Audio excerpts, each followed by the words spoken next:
ಮಾಡುತ್ತಿದ್ದಾರೆ. ಅಯ್ಯೋ, ಅದೇ ಯಾವುದು? ಓಹೋ, ಗೊತ್ತಾಯ್ತು. ಅದೇ ನಮ್ಮ 6 ಮತ್ತು 7ನೇ ತರಗತಿಯ ವಿದ್ಯಾರ್ಥಿಗಳು ನಾಟಕ ತಯಾರಿ ಮಾಡ್ತಾ ಇದ್ರಲ್ಲ, ಅದಾ? ಹೌದು, ಅದೇ. ನಮ್ಮ ರಾಮಾಯಣದಲ್ಲಿ ಬರುವ ಸೀತಾ ಅಪಹರಣದ ಪ್ರಸಂಗವನ್ನು 6 ಮತ್ತು 7ನೇ ತರಗತಿಯ ವಿದ್ಯಾರ್ಥಿಗಳು ಮಾಡುತ್ತಿದ್ದಾರೆ. ಮುಂದಿನ ತಯಾರಿಗಾಗಿ ಅಂಬಾಲಾಲೆ ತಾಂಬುಲೇಲೆ. ಮಾಡೋ ಮುಂಚೆ ಎಲ್ಲರೂ ಒಂದು ಸಲ ಜೋರಾಗಿ ಹೇಳಿ, ಶ್ರೀಮದ್ ರಮಾರಮಣರ ಗೋವಿಂದ ಗೋವಿಂದ. ಇವತ್ತು ನಾವು ನಿಮ್ಮ ಮುಂದೆ ಯಾವ ನಾಟಕ ಮಾಡುತ್ತಿದ್ದೀವಿ ಗೊತ್ತಾ? ದಾಸ್ರೆ ದಾಸ್ರೆ. ಯಾರಪ್ಪ ಇದು? ಧ್ವನಿ ಕೇಳಿದ್ರೆ ಮನುಷ್ಯರ ಧ್ವನಿ ತರ ಇಲ್ವಲ್ಲ. ಯಾರೋ ನೀನು? ನಾನ್ ಗೊತ್ತಿಲ್ವಾ? ನಾನು ಅಳಿಲು. ಅಳಿಲು, ಎಲ್ಲಾದ್ರೂ ಹೋಗಿ ನಡ್ಸು ಗಿಡ್ಸು ತಿನ್ನೋ ಬದಲು ಇಲ್ಲಿ ಬಂದು ಏನು ಮಾಡುತ್ತಿದ್ದೀಯಾ? ಒಂದ್ಸಲ ನಾನು ಸಮುದ್ರದ ಹತ್ರ ಓಡಾಡಬೇಕಾದ್ರೆ ಕೋತಿಗಳೆಲ್ಲ ಸಮುದ್ರಕ್ಕೆ ಕಲ್ಲಾಗ್ತಿತ್ತು. ನಾನು ಕತೆ ಹೇಳಬೇಕು ಅಂತ ಬಂದಿದ್ದೀನಿ. ನೀನ್ ನೋಡಿದ್ರೆ ಕೋತಿ ಚೇಷ್ಟೆ ಬಗ್ಗೆ ಹೇಳ್ತಾ ಇದೆಯಲ್ಲ. ನಾನು ಕೋತಿ ಚೇಷ್ಟೆನೆ ಅಂದುಕೊಂಡೆ ದಾಸ್ರೆ. ಆದ್ರೆ ಕೋತಿಗಳನ್ನು ಕೇಳಿದರೆ ಅವರು ಏನಂದ್ರು ಗೊತ್ತಾ? ಏನ್ ಹೇಳಿದ್ರು? ನಾವು ಸೇತುವೆ ಕಟ್ತಾ ಇದ್ದೀವಿ ಅಂದ್ರು. ಆಮೇಲೆ ನಾನು ಕೂಡ ಸಹಾಯ ಮಾಡಿದೆ. ಆಗ ಒಬ್ರು ಬಂದು ನನ್ನ ಮೈ ಸವರಿದ್ರು. ಆವಾಗಿಂದ ನನ್ನ ಮೈ ಮೇಲೆ 3 ಪಟ್ಟಿ ಬಂದ್ಬಿಟ್ಟಿದ್ದೆ. ಓಹೋ, ನೀನು ರಾಮ ಹೇಳಿದ ರಾಮ ಸೇತು ಪ್ರಸಂಗದ ಬಗ್ಗೆ ಹೇಳುತ್ತಿದ್ದೀಯಾ? ಅವರು ಯಾರು ಏನು ಅಂತ ಸ್ವಲ್ಪ ಹೇಳ್ತೀಯಾ? ಹಾಗೆ ಆಗಲಿ. ಅಯೋಧ್ಯೆಯ ಮಹಾರಾಜ ದಶರಥ ಮತ್ತು ಮಹಾರಾಣಿ ಕೌಶಲ್ಯ ಅವರಿಗೆ ಹುಣ್ಣಿಮೆ ಚಂದ್ರನಂತೆ ಕಂಗೊಳಿಸುವ ರಾಮಚಂದ್ರ ಅವತರಿಸಿದ. ಕೌಸಲ್ಯ ಕೌಸಲ್ಯ, ಈ ಹೆಸರು ಎಲ್ಲೋ ಕೇಳಿದಂತಿದೆಯಲ್ಲ. ಹೇಳಿಲು, ದಿನ ಬೆಳಿಗ್ಗೆ ಸುಪ್ರಭಾತ ಕೇಳಿಲ್ವಾ? ಕೌಸಲ್ಯ ಸುಪ್ರಚಾರಾಮ ಅಂತ. ಅಷ್ಟೇ ಅಲ್ಲ, ನಾನವತ್ತು ಈ ಕಡೆ ಬರಬೇಕಾದ್ರೆ ತಲೆ ಎತ್ತಿ ನೋಡಿದಾಗ ಬಣ್ಣ ಬಣ್ಣದ ತಾಸಿ ಕಾಣಿಸ್ತಿತ್ತು. ಮಕ್ಕಳು ಖುಷಿ ಖುಷಿಯಾಗಿ ಆಡ್ತಾ ಇದ್ರು, ಓಡ್ತಾ ಇದ್ರು, ಓದ್ತಾ ಇದ್ರು, ನೀರಲ್ಲಿ ಈಸ್ತಾ ಇದ್ರು.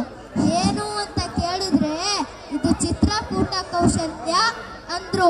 ನಿಜ, ಇವತ್ತು ನಾವು ಇಲ್ಲೇ ಇದ್ದೀವಿ.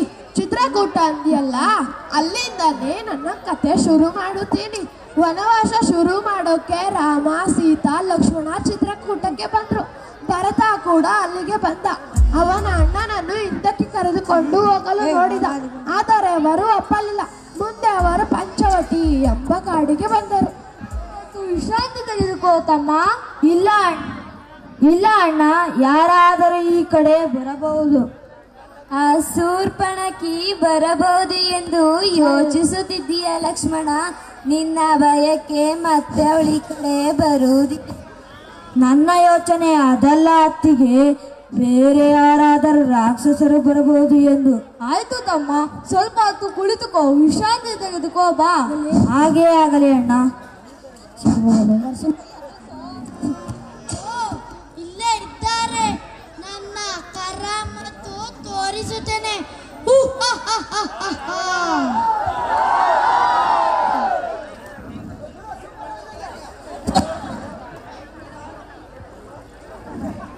ಅರೆ, ಏನದು? ಬಂಗಾರದ ಜಿಂಕೆ, ಎಷ್ಟು ಚಂದವಾಗಿದೆ. ಅದರ ಜೊತೆ ಆಟವಾಡಬೇಕೆನ್ನಿಸುತ್ತಿದೆ.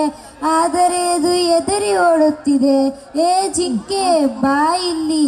ಜಿಂಕೆ ಇಲ್ಲಿ. ಆರ್ಯ, ಆ ಜಿಂಕೆಯನ್ನು ನೋಡಿ ಅದನ್ನು ನನಗೆ ತಂದು ಕೊಡುವಿರಾ? ಬೇಡ ಸೀತೆ, ಆಸೆ ದುಃಖಕ್ಕೆ ಕಾರಣವಾಗುತ್ತದೆ. ಆ ಜಿಂಕೆಯನ್ನು ನೋಡಿದರೆ ಮಾಯಾ ಜಿಂಕೆ ಅನಿಸುತ್ತದೆ. ಆ ಜಿಂಕೆ ಆಸೆ ಬಿಟ್ಟು ಬಿಡು. ಇಲ್ಲ ಆರ್ಯ, ಇಲ್ಲ. ನೀವಿಬ್ಬರು ಹಣ್ಣು ಹಂಪಲು ತರಲು ಹೊರಟು ಹೋಗುತ್ತೀರಾ. ಆಗ ನಾನೊಬ್ಬಳ ಇರಲು ನನಗೆ ಬೇಸರವಾಗುತ್ತದೆ. ಆ ಚಂದದ ಜಿಂಕೆ ನನ್ನ ಜೊತೆ ಇದ್ದರೆ. ಆಯ್ತು ಸೀತೆ.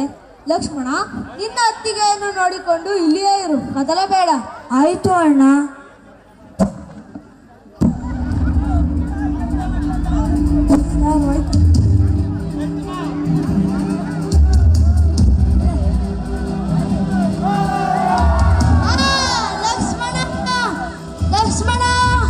ಲಕ್ಷ್ಮಣ, ಕೇಳಿದ್ಯಾ? ಅಯ್ಯೋ ಅದು ನಿನ್ನ ಇರುವುದಲ್ಲ.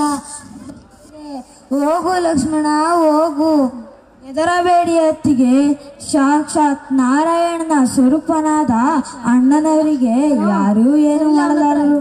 ಇಲ್ಲ ಲಕ್ಷ್ಮಣ ಇಲ್ಲ, ನನಗೆ ತುಂಬಾ ಭಯವಾಗುತ್ತಿದೆ. ಹೋಗು ಲಕ್ಷ್ಮಣ ಹೋಗು. ಆಯ್ತು ಅತ್ತಿಗೆ, ಆದರೆ ಒಂದು ವಿಷಯ.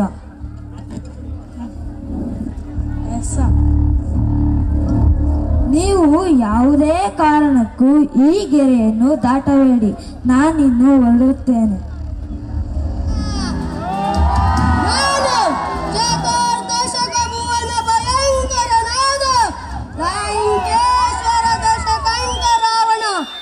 ಎಲ್ಲ ಸರ್ವಸ್ಥ ಸರ್ವ ಸ್ವತಂತ್ರನಾದ ಪ್ರಬುದ್ಧ ರಾವಣ, ಎಲ್ಲ ತಂಡೋಪತಂಡಗಳ ಚಂಡಾಡಬಲ್ಲ ದಂಡು ದಾಳಿಗೆ ಮೊಂಡ ನಾಯಕನಾದ ಗಂಡೆದಯ ಗಂಡರ ಗಂಡನಾದ ಪ್ರಚಂಡ ರಾವಣ. ನಾನು ಪ್ರಚಂಡ ರಾವಣ.